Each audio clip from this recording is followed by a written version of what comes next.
morning, good afternoon, or good evening, and welcome to the Vanguard. For Spike Jew Rule Cohen, Ooh. I am Matt Wright, and together we are traversing the muddied waters of freedom. Jew Rule. Yeah. No, I like it. Yeah. With his hit song, Chala, Chala. It's the bread that we eat on the Sabbath. Hey, everybody. Jew Rule here. I like that one. That's good. So how was your week? It's good. It's been a good week. Good. Yeah, Good. Glad to hear it. Jew Rule. I like it. I like it. Jew Rule Cohen.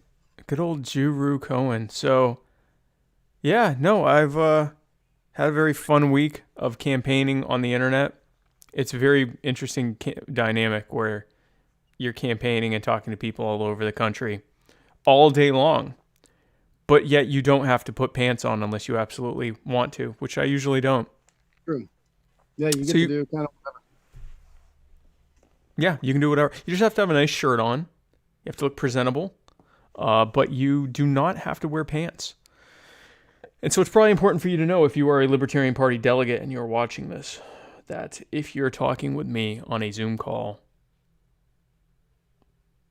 I might not be wearing pants. Probably not. Probably not. If I'm in the house, 90% not wearing pants. If I'm walking around outside of my house, 50-50. Fair. 50-50. Do you remember when when my show was on Thursdays regularly, I called it Pants Thursday? Pantsless Thursday, yeah. Yeah, because I would just wear my Chris Reynolds, personal injury attorney Chris Reynolds, attorney at law shirt, but I would have nothing on underneath because nobody's gonna see them. Doesn't matter. No, listen, it worked for you. Yeah, and I like the way that my thighs felt against the leather of the chair. Didn't need to know that, but anyway, well, good. Well, folks, James M. Ray. So good. Okay, good. So James, you now know we're talking together in our underwear if we're talking online. So I hope that helps secure your vote at the convention. We're probably not going to have. So, first and foremost, allow me to thank Benjamin Morris Chestnut the 7th for the Kava I am drinking today. And allow me to thank Walmart, Michael Strahan, Mackay Pfeiffer for this delicious orange juice that I'm drinking for vitamin C, Bulavanaka. And of course, I have my backup. Le Bleu water here as well. Ultra pure water as a chaser. Filtered water in my Chris Reynolds personal injury attorney. Damn it! I keep forgetting. I even had something I could put in a Chris. My Chris Reynolds bottle. I know, and I have a really nice one too. You know, if you send us your stuff, we'll wear it on the air and talk about it. Well, Matt will. I'll forget. I will. If you send your stuff to us, Matt will wear it. I will forget. But I will, if you send me a nice picture of yourself, where's that? I'll laminate it and wear that. Where's Chris? I was gonna say, did you forget your Chris Reynolds shirt? I did not. It's right here. I'm gonna wear that on Drunken Disorder Liberty tonight at 9 with no context. Perfect. No explanation of who this is. No. Big shout out to Kingsley over on. Hang on a second. Never mind. Big shout out to our friend Kingsley for sending us $2. Oh, nice. Yeah. Thank you, King. But we are not on float right now. Yeah, I see that. That is not on our end though. So. No, but when it does work, that is easily the best experiences on float. Yes, it is the best experiences on float. Yeah. All right. All right. Well, this episode is brought to you, of course, by the Libertarian Party Dad Bod calendar, featuring it's $12 shipped. There's this picture in it. There's other pictures. It's men that it's just an uncomfortable thing, but you should definitely do it. You should definitely get the calendar. In this time of social distancing, there's nothing more powerful to keep people away from you than to have pictures like this near you. $12 shipped. LibertarianDadbod.com. Episode is also brought to you by the Libertarian Party Waffle House Caucus, the most moribund caucus in the Libertarian Party at the moment. Grew at record pace and then shut down by the coronafuffle. And also brought to you by the Libertarian Party Coronavention, which is possibly more than likely going to be replaced by a coronation ceremony for Justin Amash. Oh, and also brought to you by Henry McMaster, who is still a bitch even though he opened the beaches back up. Fair, yeah. Yeah. We take what we can get. We do. So, now here's a governor that's not a bitch. No, Let's start with this governor. If I still drank, this governor would be my favorite governor. So, Nairobi Governor Mike Sonko, pictured here looking like he normally looks, believe it or not. This is how Mike Sonko rolls up in the press conferences routinely. I don't think he's wearing that blast shield just because of coronavirus. That's how he rolls. Yeah. Now you might be wondering, why are we talking about the governor of Nairobi, Kenya? Well, Mike Sonko had a virus care package that he was giving out to citizens, residents of the fine, fair city of Nairobi. Included in that package, there were many normal items like food, medical supplies, and of course, a few bottles of Hennessy. Now, Mike Sonko. When asked about it, he claimed that the cognac is a throat sanitizer, which, having had it, sounds actually kind of accurate. Yeah. And obviously, because of today's cancel culture that tries to ruin everybody's fun, he's gotten a lot of flack from it, most of it coming from Everclear. Yep. Because, as we all know, Everclear will literally sanitize your entire body. Yep. If you drink enough Everclear, you won't have COVID anymore. You would have never gotten it. Yeah. Yeah. Like if you have COVID and drink a bottle of Everclear, within an hour you will no longer have COVID. Sure. And won't be able to spread it to anyone else either. And that is a promise. There might be some side effects. Like COVID. Like besides COVID. But not COVID. You will definitely be clear of all COVID related problems. You may have other problems, but not COVID. So shout out to Mike Sonko. By the way, I mean, it's true. If you drink liquor, it will kill it in your throat.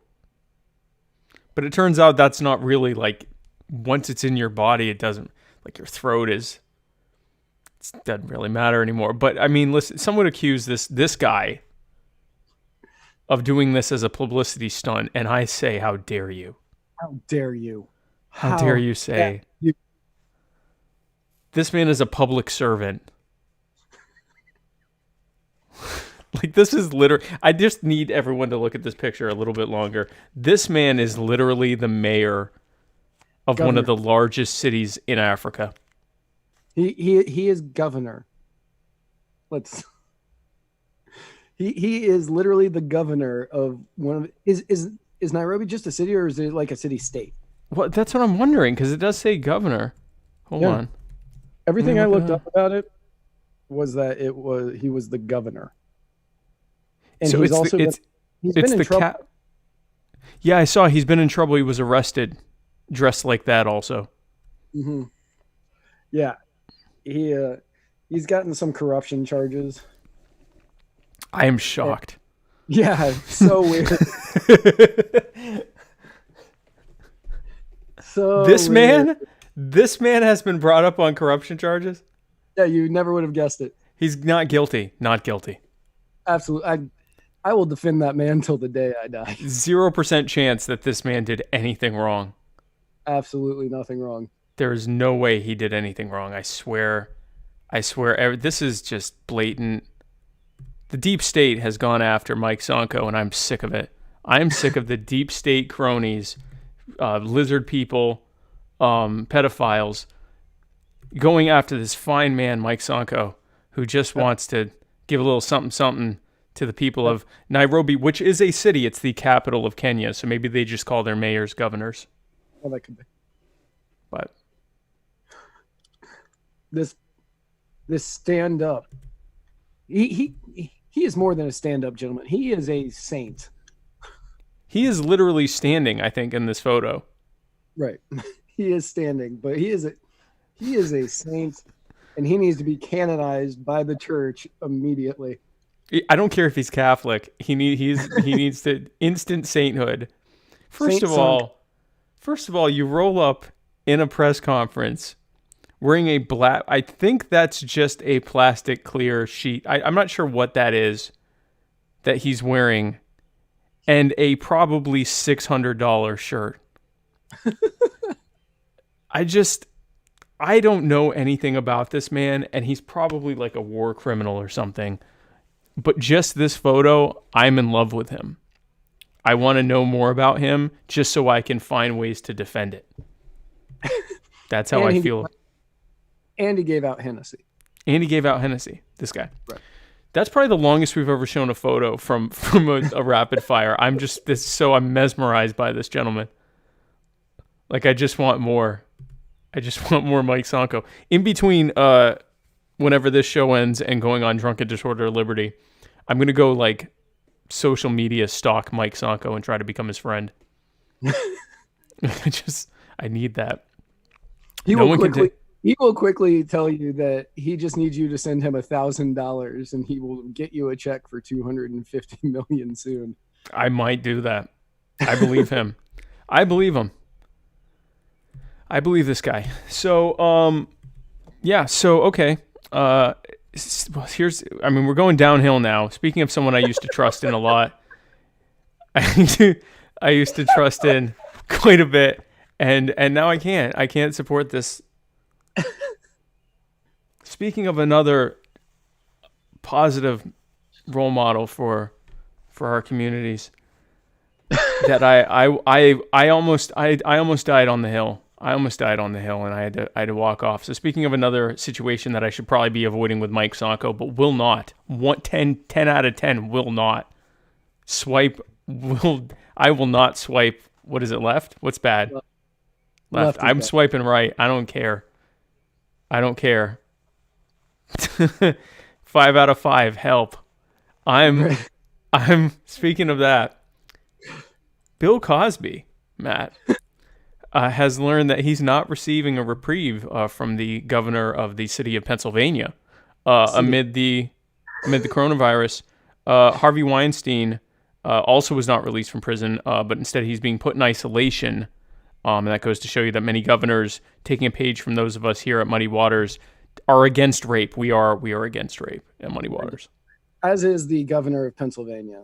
Yeah. I think Weinstein's in New York, so Cuomo as well against rape. Which I haven't met many men with pierced nipples who condone rape.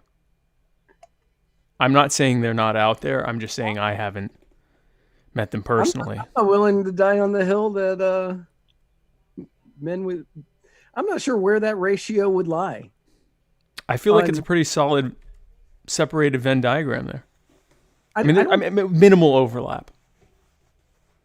I'm not saying all men who have pierced nipples condone rape, but what about men who condone rape having pierced nipples? I'm not sure where that overlap is. You're making me second guess myself, but I really feel like I'm right on this one. And because there's no real way to prove it wrong, I'm going to double down on it. I'm going to take that brave stand right now and say I absolutely believe that, and I defy anyone to prove me wrong. Bill Cosby pictured here discovering that Bill Cosby, does he have COVID? No, he is just elder. He's 85 and blind. Oh, yeah. I guess the family lawyer was told that he was going to be getting let out during this because people Michael Avenatti and Michael Cohen, they had been released during Is Michael this. Cohen out? Yeah. Really? Yeah. That's funny. Yeah, so they've been released. So like Bill Cosby, it was understood that Bill Cosby, by the family lawyer anyway, that Bill Cosby was going to be released. And then when he found out he wasn't, he's the lawyer was all up in arms, as is the family. And to that, I just say, yeah, but to the best of my knowledge, and I am not going to die on this hill either, but Michael Cohen and Michael Avenatti did not rape him. So they let out Michael Avenatti. Yeah. And they let out Michael Cohen. But when it's a black man, but Harvey when Weinstein, when it's a black man, I'm back to Michael Sonko. When it is, because they didn't let Michael Sonko out. Well, I guess they did because he's there. But I mean, when it's a black man, they don't let him out. Unless, I mean, Harvey Weinstein is still in prison, as I put in the notes. Again, when it's so. Speaking of people making do with what they have, I don't really.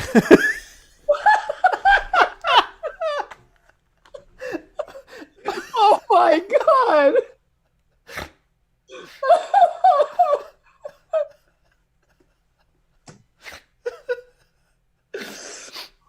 Oh my God.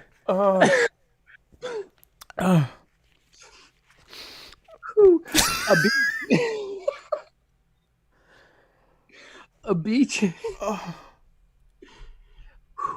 A beach in the OC, Orange County, California, was tired of skateboarders breaking the state's strict social distancing laws.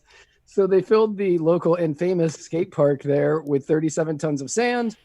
As you can see here in the video, the skaters united, turning it into a dirt bike track.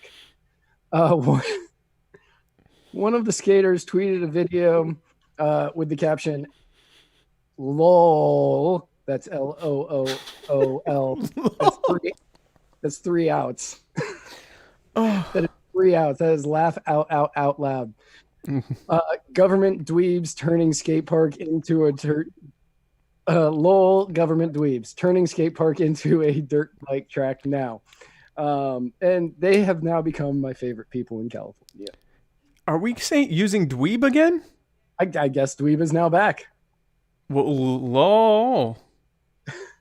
I liked dweeb, and then I was told in like 1995 that we can't say that anymore, and I just went with it. That's been 25 years. You can totally say that. You can bring I that guess right so. up. They're bringing it back. The kids are bringing it back. Well, speaking of government dweebs messing with the kids, this one's really terrible. This one's awful. Like, this one is a nightmare. This one started out in the rapid fire section, but the more I read about the story, I'm like, I'm just going to make this a main story. I mean, it should be, because this is, God, like I was reading through it, and I'm like, holy crap. I had read just the headline and was like, oh, wow, that's terrible. And then I'm reading the thing, and I'm like, holy crap, this is way worse. You know, sometimes the headline, they kind of overplay what it is. This is way, they buried the lead on this one. I'm going to let you lead on this one because you know it better than me, and it is freaking terrible. So, and if I've pronounced this name incorrectly, I apologize, but Amia Cohoon, I believe this out. She is 16 years old. Not saying that. Nope. And she not saying that. Nope, not doing it. No.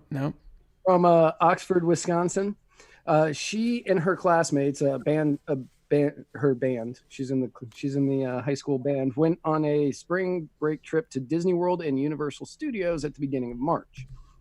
She started having symptoms of a certain disease that brought the entire economy to its knees. But because testing wasn't widely available, she was diagnosed with an upper respiratory infection with symptoms consistent with COVID-19. Being the fact that she is a 16-year-old girl, she posted a story on her Instagram. On her Instagram. Now, before you're wondering about Amia, no. Anyway, go ahead.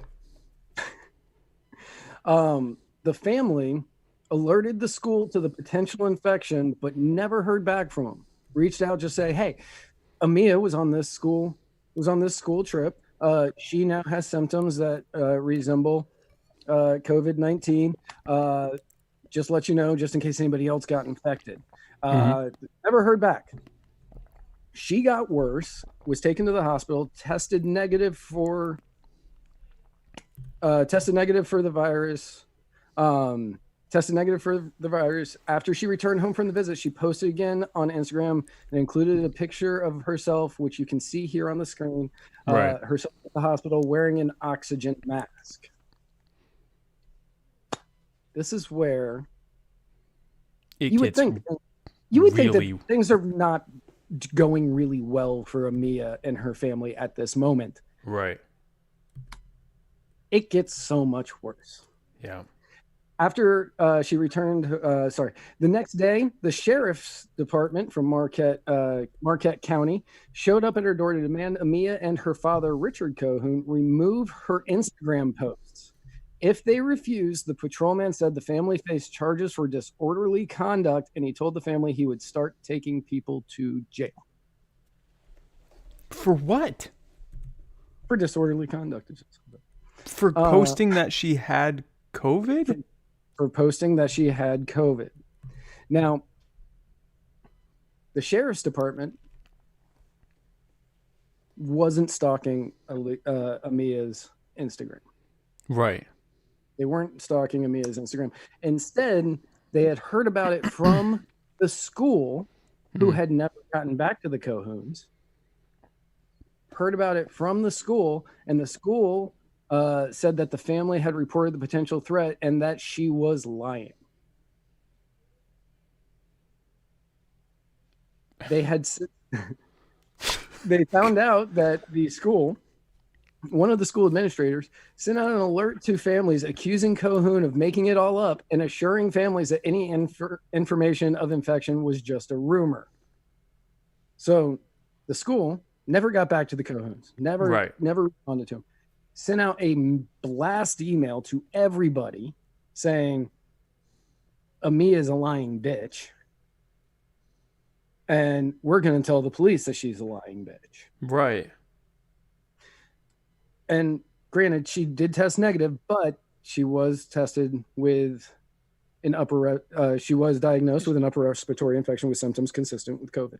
Right. And even now, a month and a half later, they're still telling people, we're going to test you. It might take a while it will take a while for the results to get back. Go ahead and let's assume that you have it and treat you accordingly, which is usually, depending on the severity, just stay home and, stay away from others and try to, treat your symptoms and all that stuff. And if it gets too bad, then come back to the hospital. But I mean, which is what she did. Thankfully, she didn't have that. She had, I don't know, the flu or some others.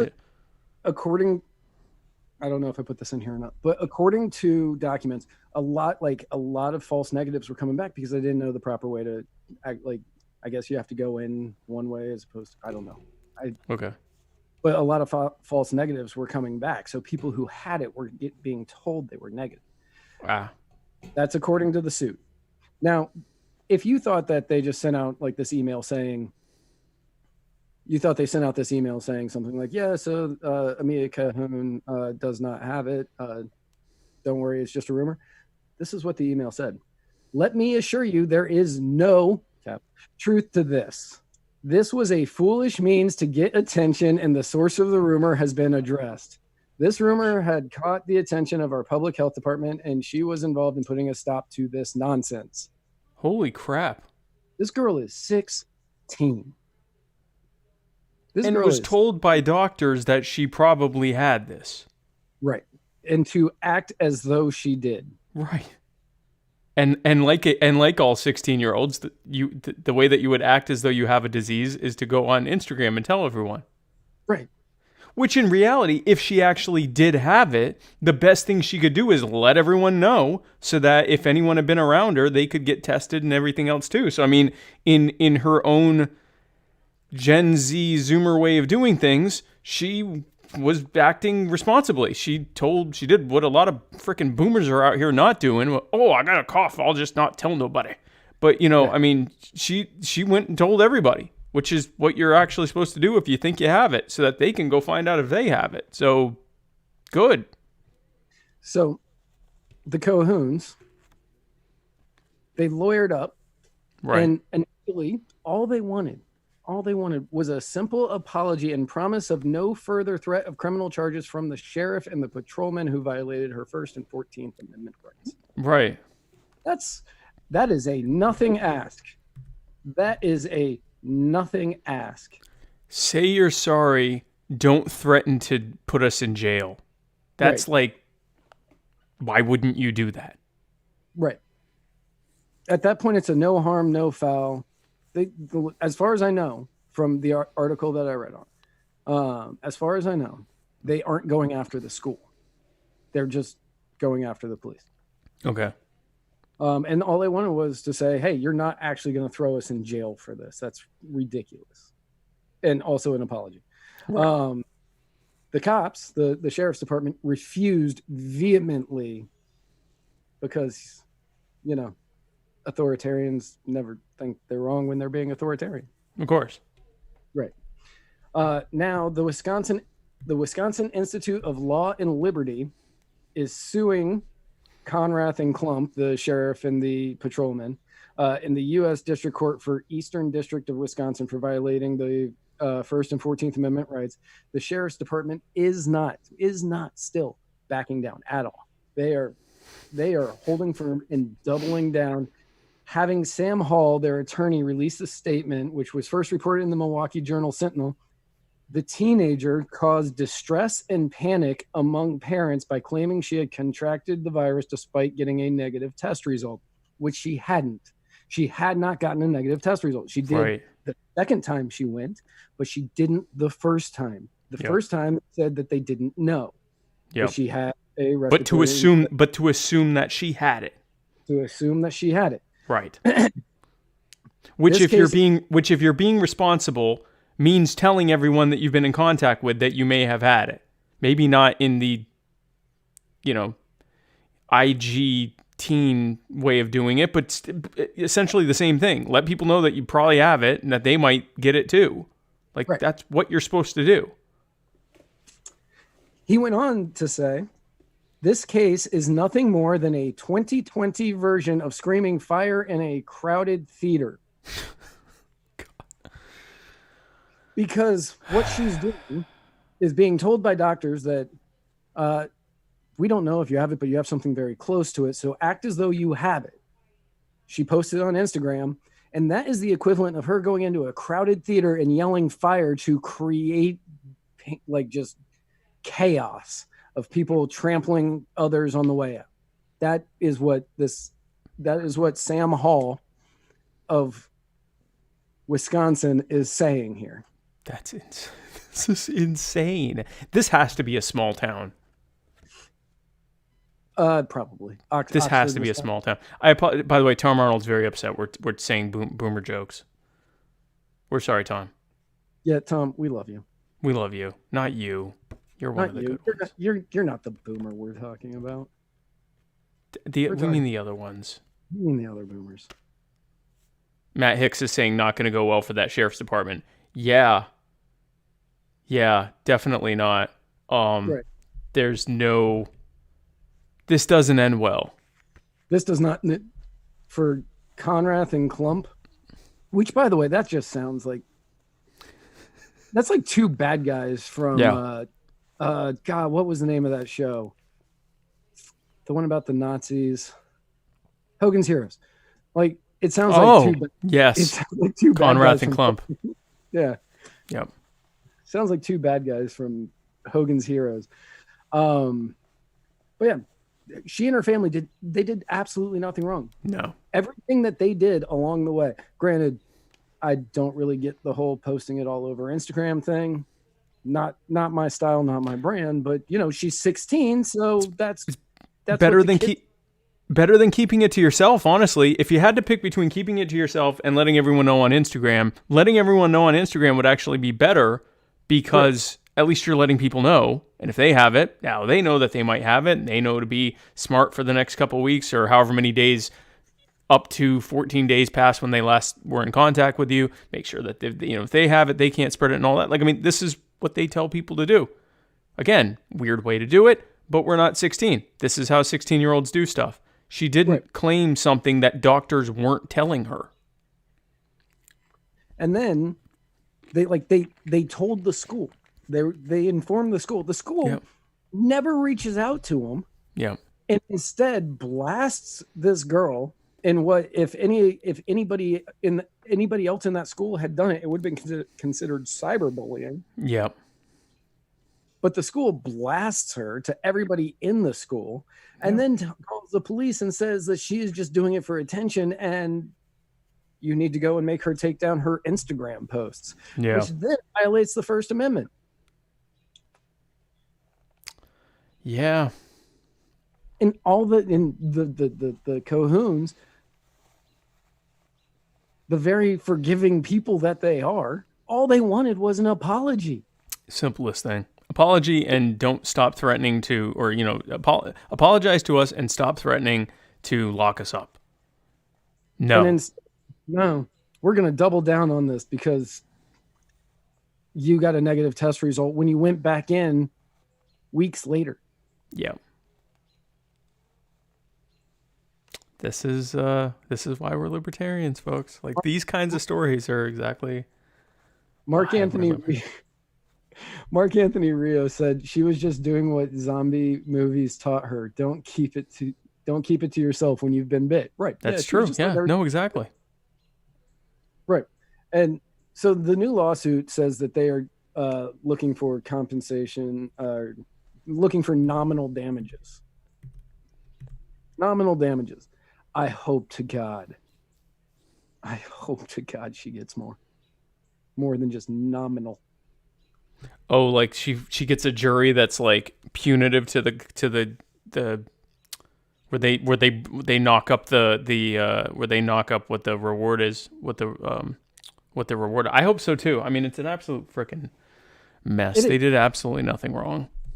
No, they did absolutely. In fact, they did everything right. In the school, basically anybody in the government here, anybody involved with the government, screwed this so incredibly hard just because their hubris and addiction to control.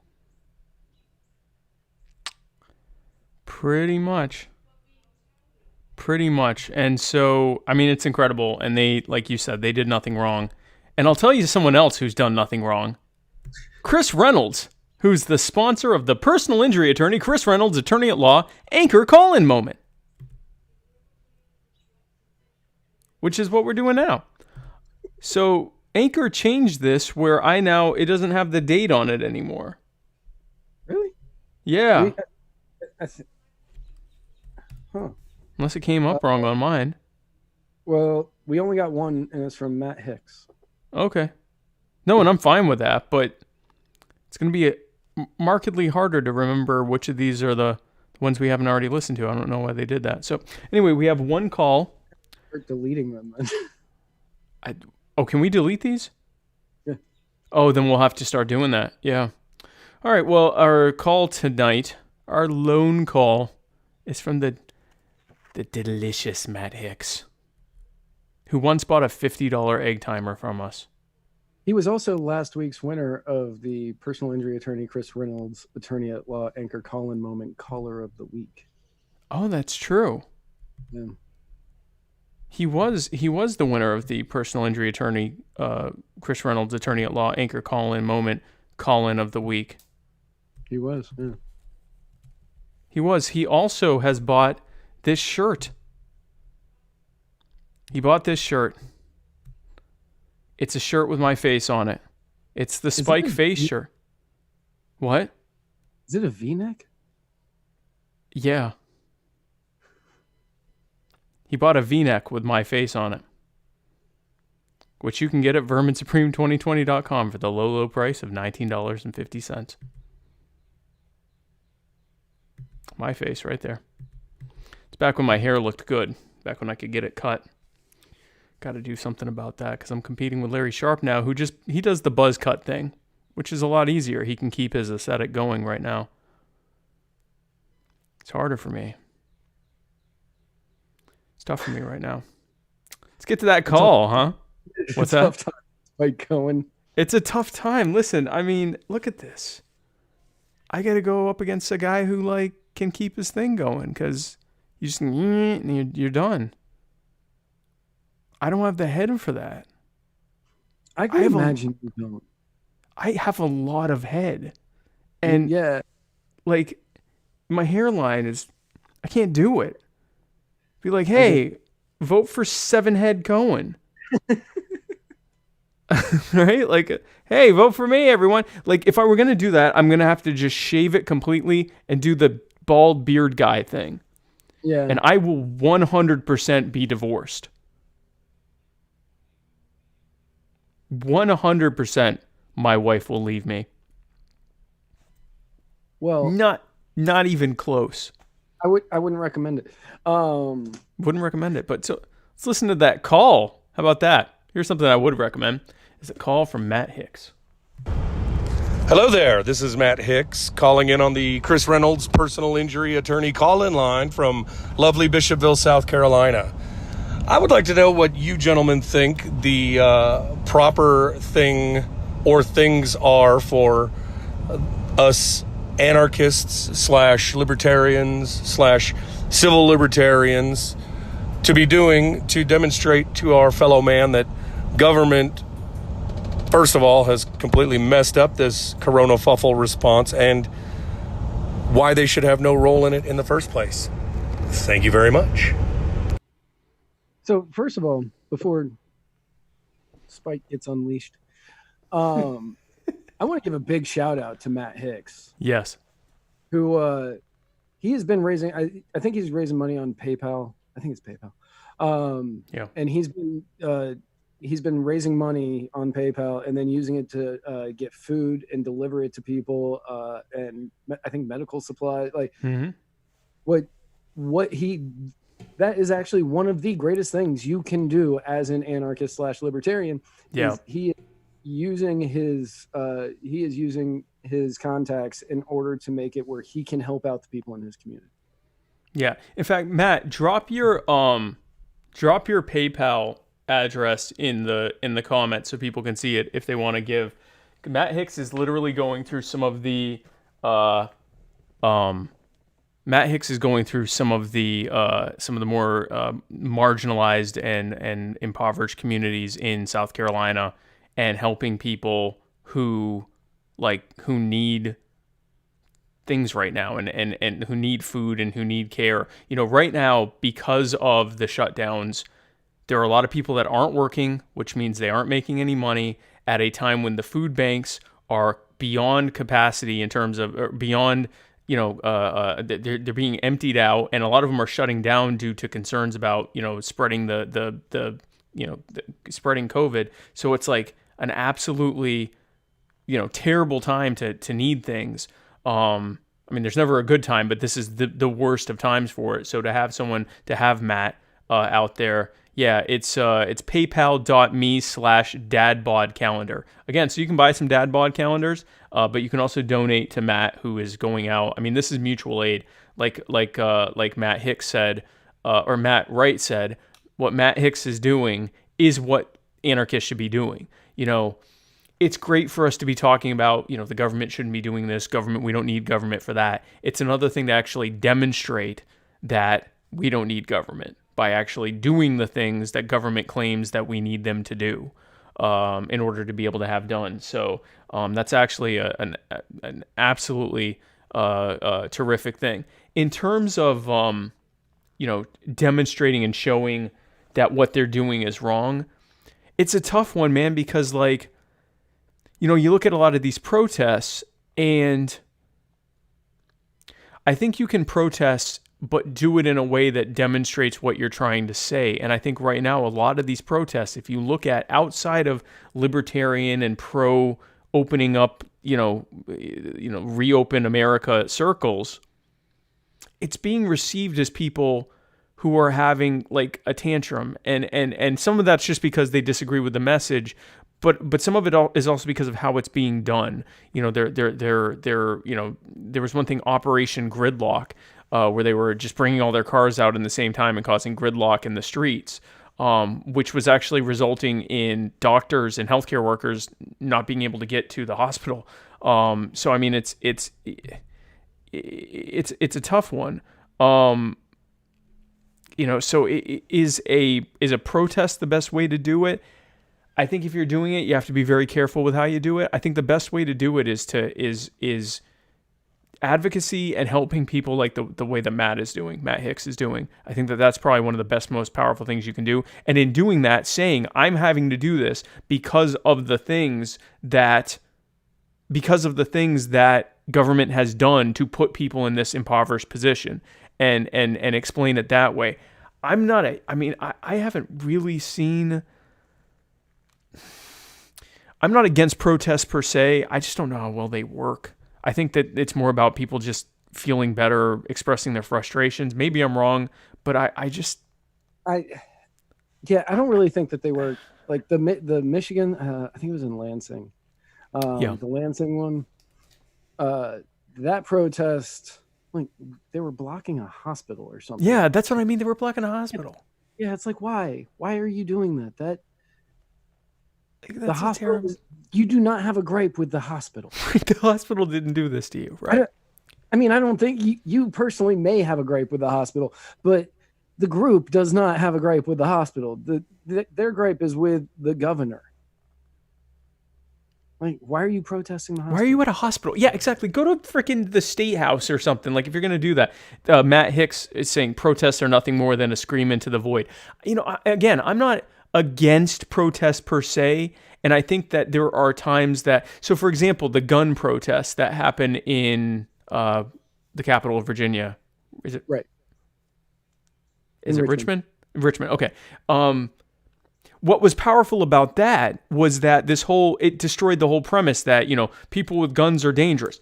There were tens of thousands of people there with guns, everything from freaking pistols to that guy that was walking around with a 50 caliber anti-tank sniper rifle and everything in between. And no one got hurt. It was one of the safest days in Richmond history. And it wasn't because the police were there. The police were completely outnumbered. They were, if it had gone violent, the police would have had absolutely no way to fight off what was there. But in all fairness, to say what Matt Hicks is saying is screaming into the void, that did not change the thought of anybody in Virginia on no, it didn't.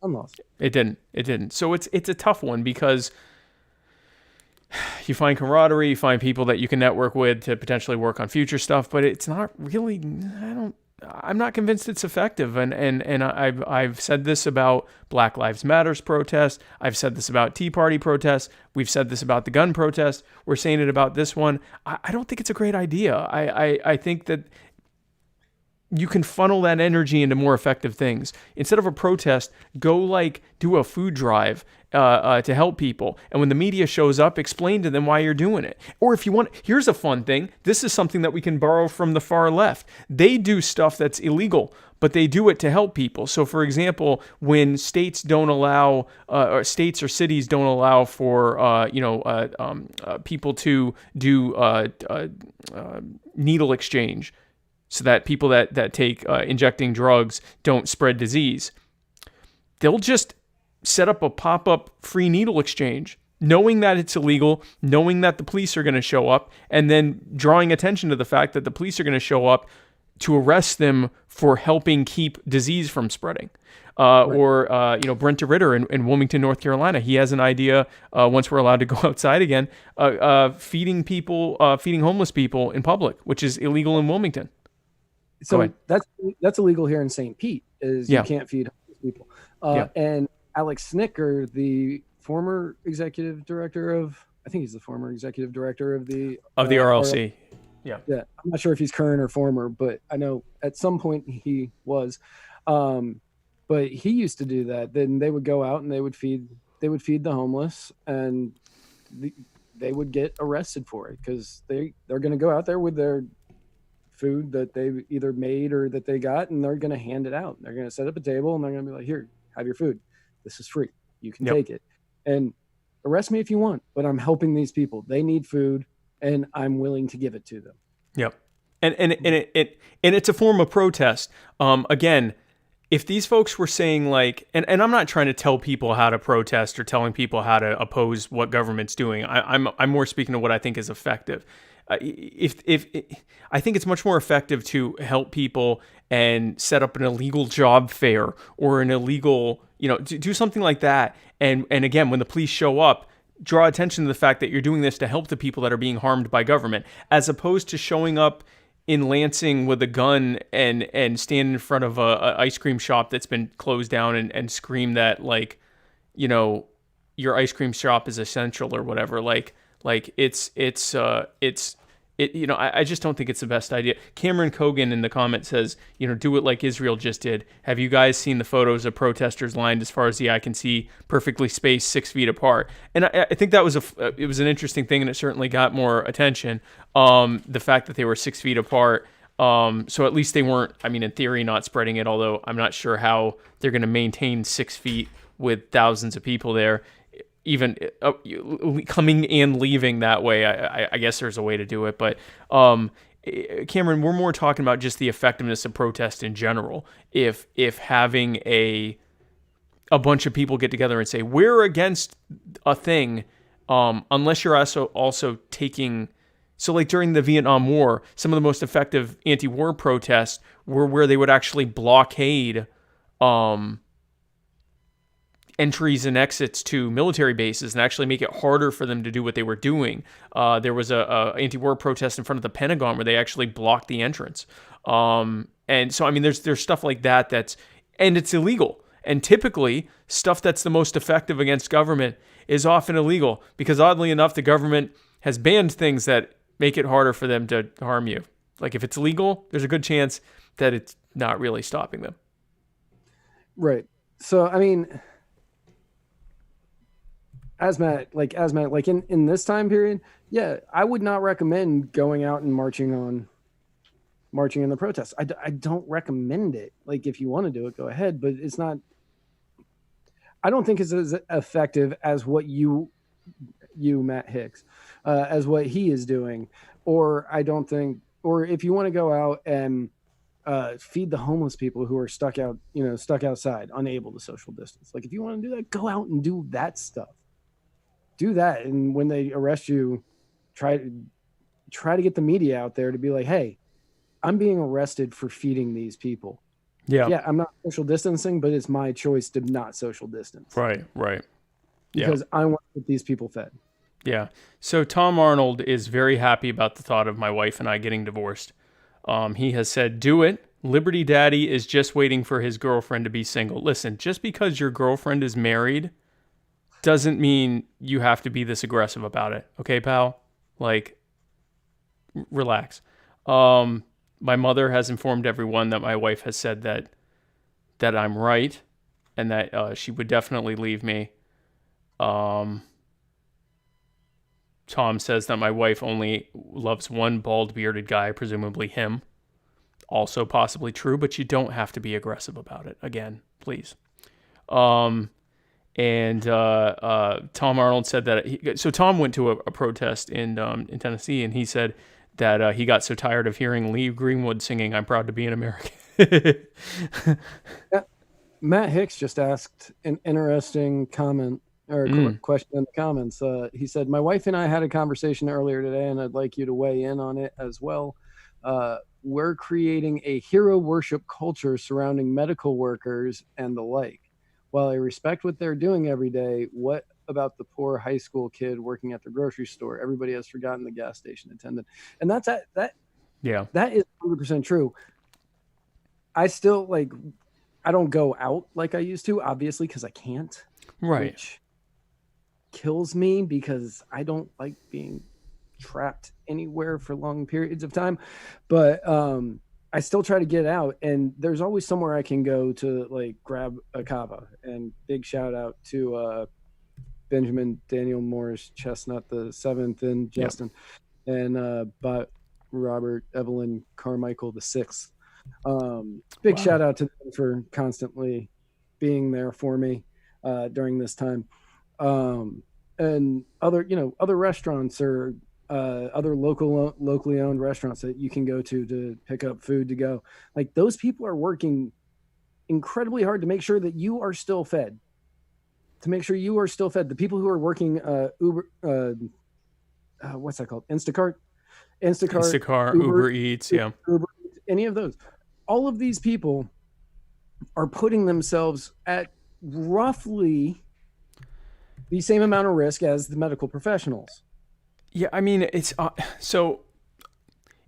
six of one, half dozen of the other. So healthcare workers are exposed to more risk because they're dealing with sick people that they know of, but they also tend to have more protective equipment. Whereas, like, you're not seeing I feel terrible for these checkout people at the grocery stores who are having to interact with touching everything that the people that are lining up just touched and giving it back to them and taking their money and giving back.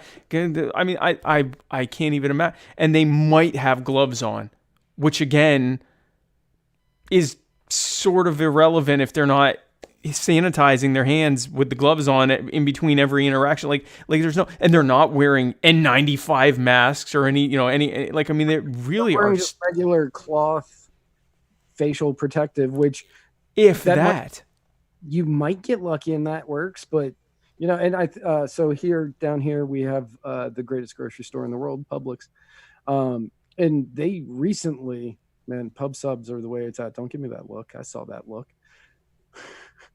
Pub subs are the greatest thing on earth. Their fried chicken is good. Insane. Yeah, their fried chicken is really good. It's insane. Their chicken tenders, yeah, they're like, if you can go to their little deli section and get chicken tenders and mashed potatoes and mac and cheese for like $5, and it's enough for 2 meals. It's great. But they just put up like glass partitions, like between the people checking out, the cashiers and you, and they, greatest grocery store in the world, just did that. Yeah. Just did that. And Matt Hicks also, he said, and mostly these people are doing it for minimum wage. Well, yeah. A lot of them are doing it for minimum wage. Or slightly more, like, $9 an hour or $10 an hour.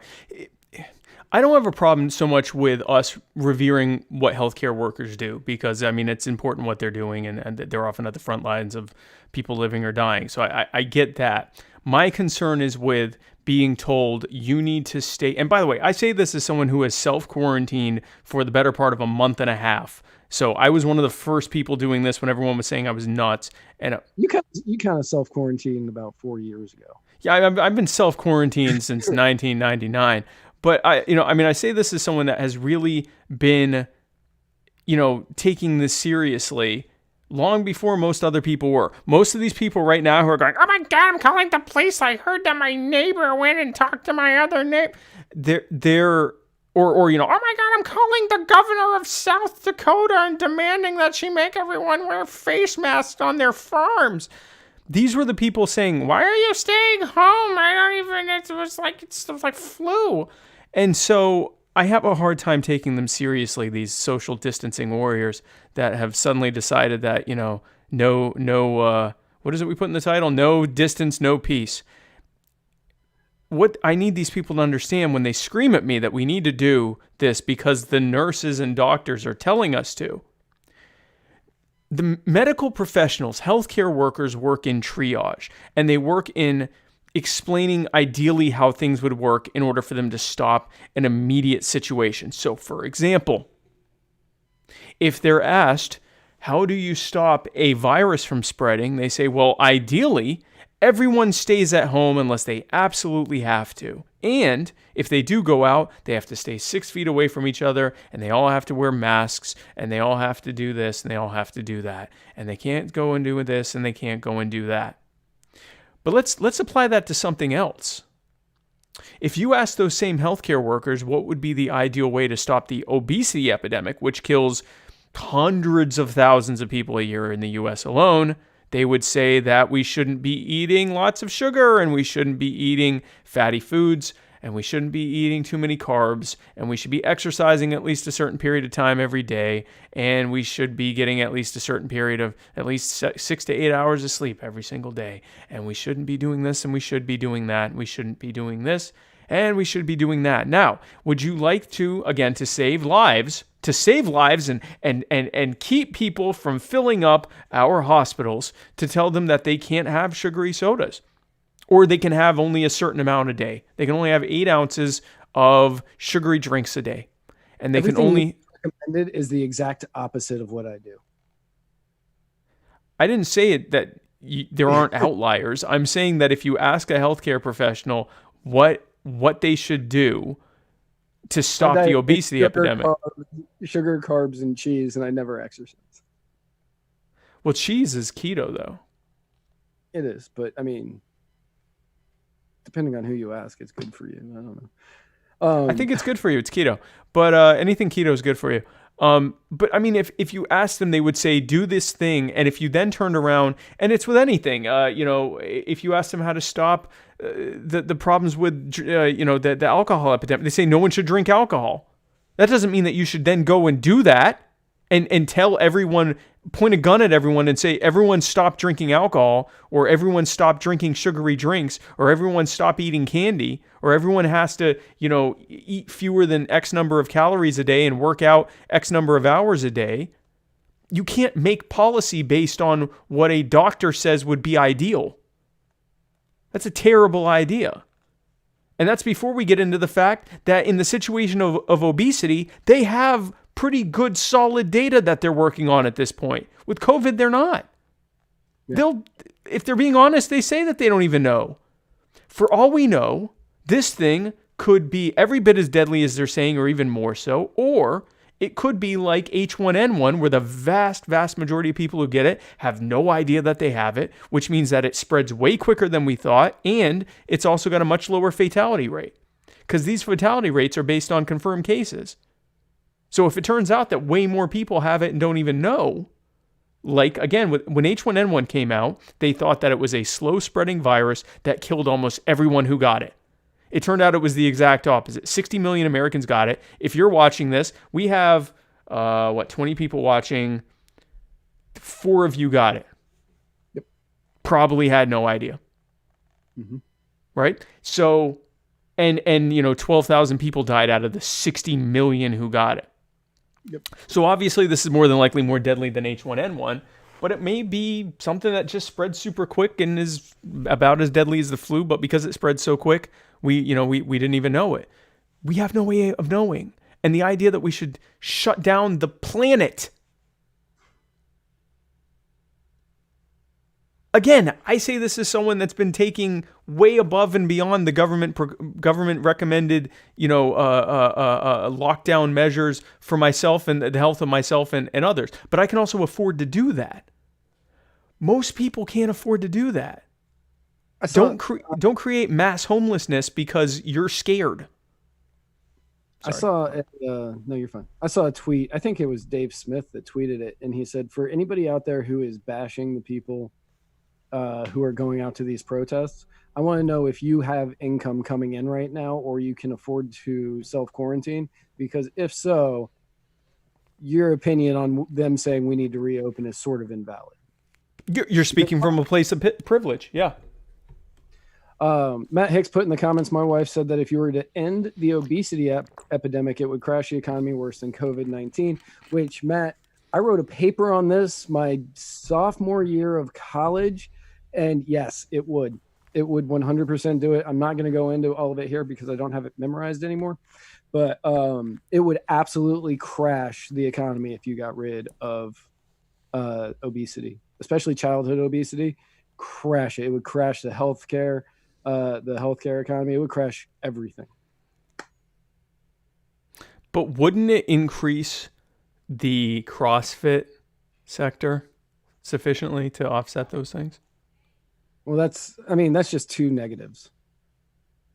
That's true. Because then because everyone would be like way more smug about it. Right. You just have a lot more people talking about CrossFit. Right. Cameron Cogan says, homelessness has killed more people last year than COVID has so far. So homelessness has a fatality. Fun fact, I learned this. Homelessness, according to most people, has somewhere around an 8.5% fatality rate, which would make it even. So right now, the worst predictions for COVID is that it has about a 3%, 2.5% to 3% fatality rate, depending on who you ask. So COVID is up to 4 times more deadly, potentially 3 to 4 times more deadly than COVID. And also, when you're homeless, you're more likely to get COVID because you're not sheltering in place because you don't have a shelter, and you can't socially distance because you rely on people just to survive. So you can't stay 6 feet away from people because you need someone to give you food because you're dying because you're homeless because you don't have anything. So if you want to stop the spread, if you want to flatten the old curve there, one of the most powerful ways to do that is to not have people kicked out of their houses because they don't have anything and they can't afford anything. Especially when we realize that those people are not going to just starve for your convenience. And I have to quote, this is the second week in a row I'm quoting Emma Goldman. Something scary is happening on this show and I'm doing it. But she said, ask for work. If they don't give you work, ask for bread. If they won't give you bread and they won't give you work, then take their bread. In other words, if you can't work for it and if they won't let you work for it and they won't give it to you, you have 2 options: starvation or theft. And morally, for yourself and those that you care about, if you're being forced into a situation and you, the stay-at-home Karens, are the ones forcing them in this situation. So because you've forced... Go ahead. COVID Karens, the COVID Karens, the SDWs out there have forced them into a situation where they can't work and they can't get bread. They are morally obliged to rob you to survive. See what you did there? So... Oh, and the police aren't responding to B&Es in an increasing number of cities because they're busy going out enforcing the rules you demanded that more than 5 people can't be around each other. So they're at the park making sure there aren't 3 people next to each other and that they're all 6 feet apart if they are, while you're getting broken into by the people you caused to starve. Did you see I'm certain you did. You've seen all of them. But did you see the video of the guy that was running on the beach? Oh, and the cop started running after him, and it looked like the guy was like about to get caught, and then he turned it on, and you just see the cop. Mode. You see the cop you see the defeat on his face from 500 yards away. Or whatever several hundred yards away. You can just see the cop like, oh, gosh, not. I'm not going to I have to shoot that guy, or I just have to let him. I just have to take the L. Yeah. Yeah. So Chris Reynolds asked if that paper was assigned or chosen. Yes. It was. I had to write a paper about the effects of ending childhood obesity, and I chose the effects on the American economy. Very good. So I have not quite 20 minutes left before I have to connect with my campaign appearance. So let's do this next topic. And then the campaign thing, and I got to do the thing. So Evangelista Ramos. Yes. Which is just my favorite name. That's a nice name. It's a great name. A Louisiana man was convicted of killing a woman by a jury with a 10-2 margin. Now you might be thinking, 10-2 margin. I thought that you had to have a unanimous agreement to convict someone, Matt. Well, you would be wrong in certain states. Actually, only one state now, and it's not Louisiana, oddly enough. He was sentenced to prison based on this, but now he's looking at a new trial because on Monday, the Supreme Court ruled on Ramos versus Louisiana that defendants in criminal trials can only be convicted by unanimous jury. That's actually good. Yeah, this is actually huge news. Because here in Florida, they recently changed it where you don't need unanimous juries to send somebody to the death penalty. Still need a unanimous jury to convict them, but not to send them to the death penalty.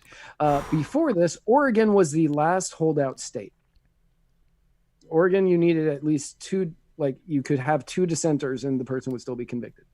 Now, the court said in a divided opinion that the Constitution requires agreement among all members of the jury in order to impose a guilty verdict.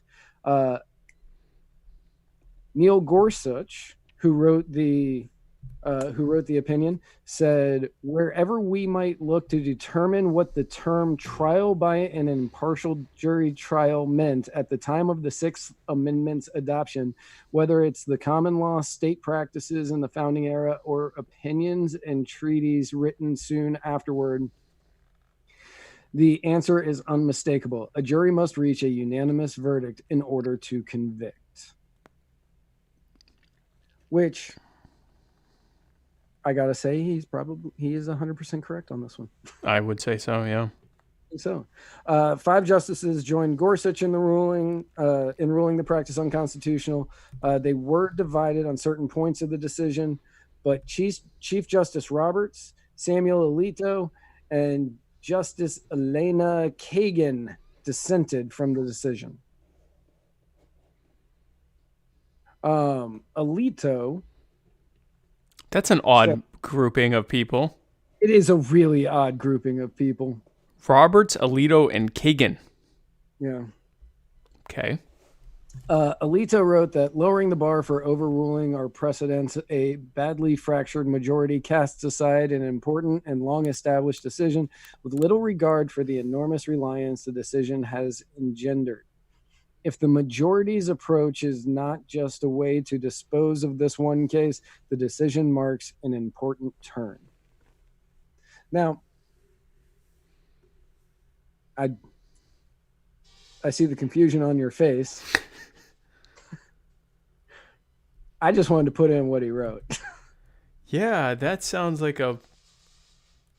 Yeah, What? I'm just putting in what he wrote. Yeah, no, that... I felt it was important. But the majority argued that the non-unanimity... Non-unanimity. Thank you. Rules in Oregon and Louisiana were racist, implemented as part of the effort to make it easier to convict Black people and other ethnic minorities and to dilute their influence on juries. Yes. Yeah.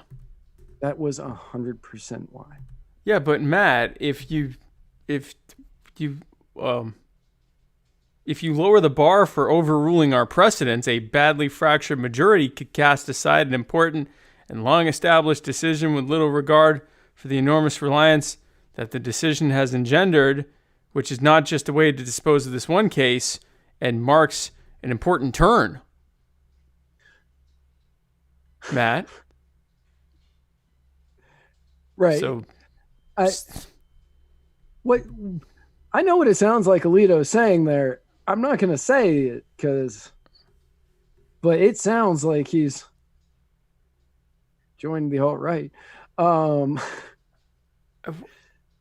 But Gorsuch continued and said, on what grounds would anyone have to leave Mr. Ramos in prison for the rest of his life? Not a single member of this court is prepared to say Louisiana secured his conviction constitutionally under the Sixth Amendment.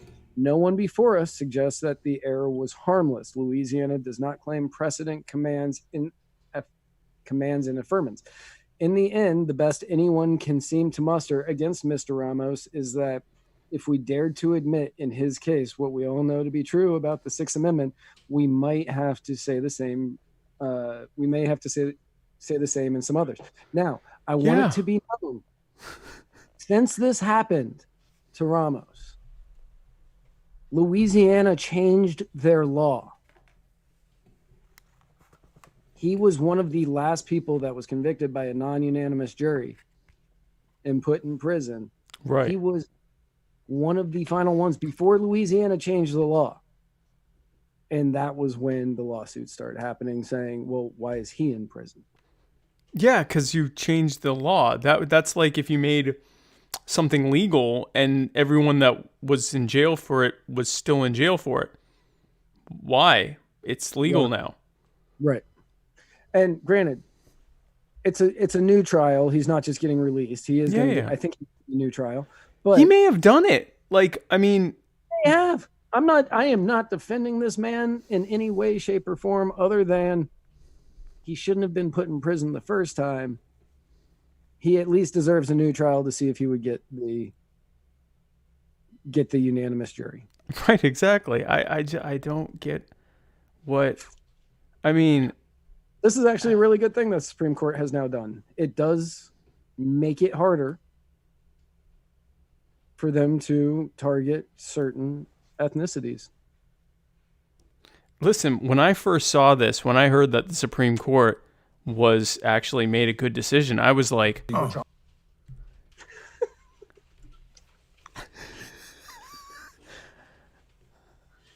If you're listening to us on your favorite podcasting app, rewind that and let us know if you can guess what that was. I'm not even going to tell you. Jesus Christ.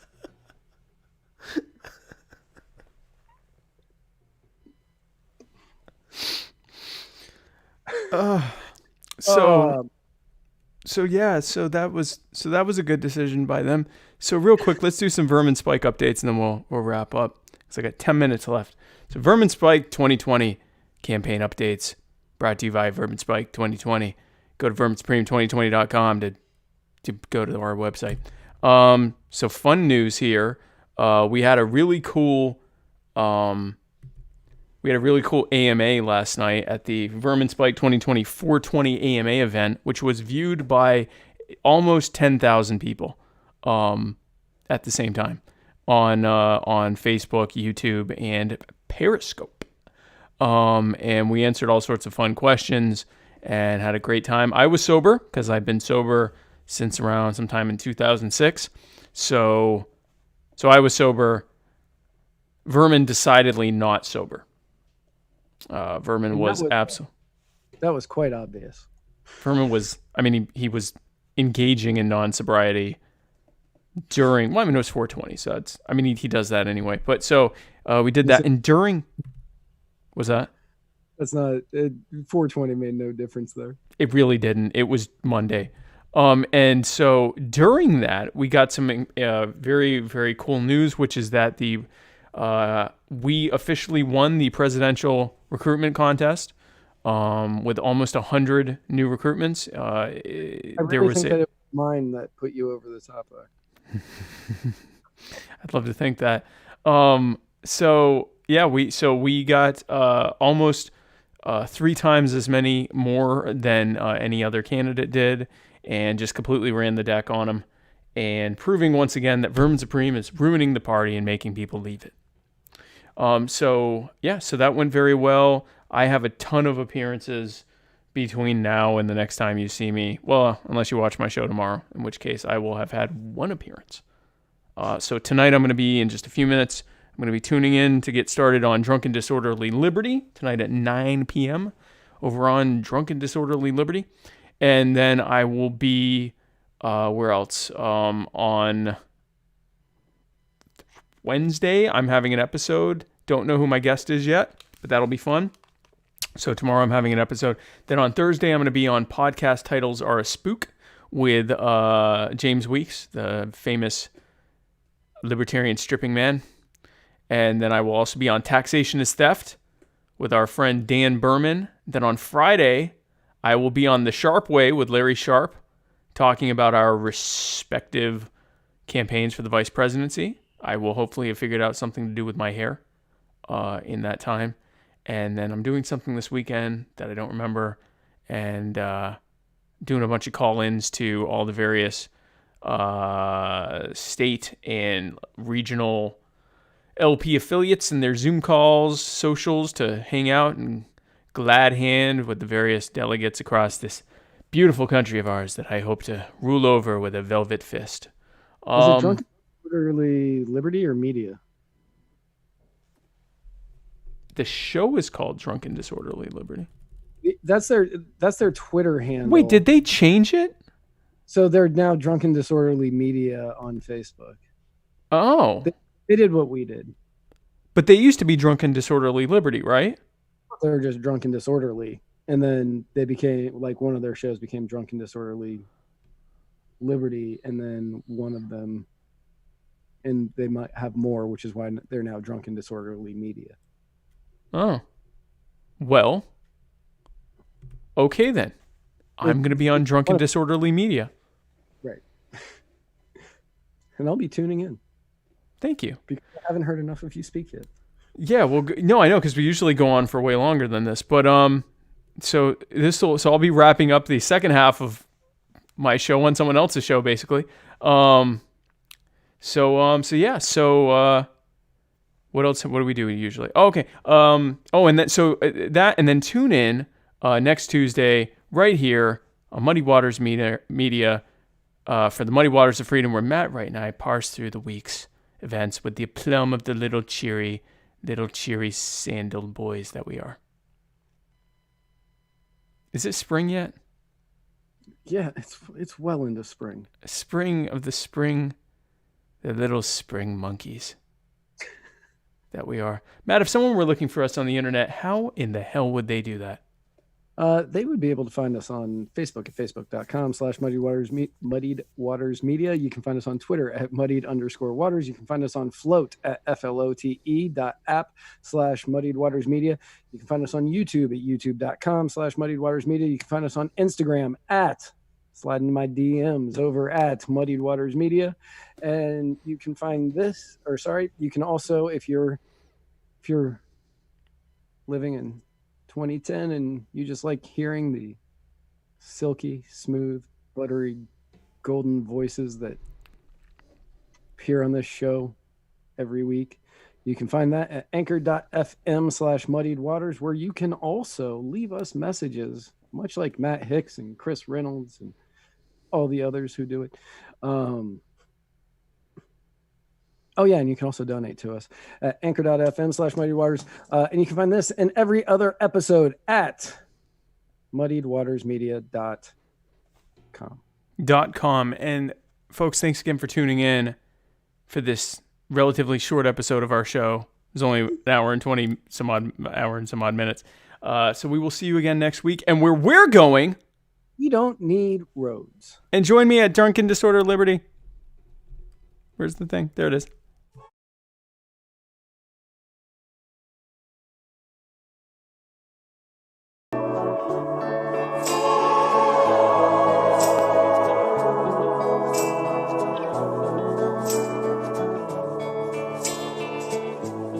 Walking the razor's edge, a tightrope type of conversation, trying to float away. You raise your hands in the congregation. I am your peer pressure hungry pet. Isn't it all a wilted world we are living in? Isn't it such a wild ride? You can't help stepping in. Wish I didn't know just how it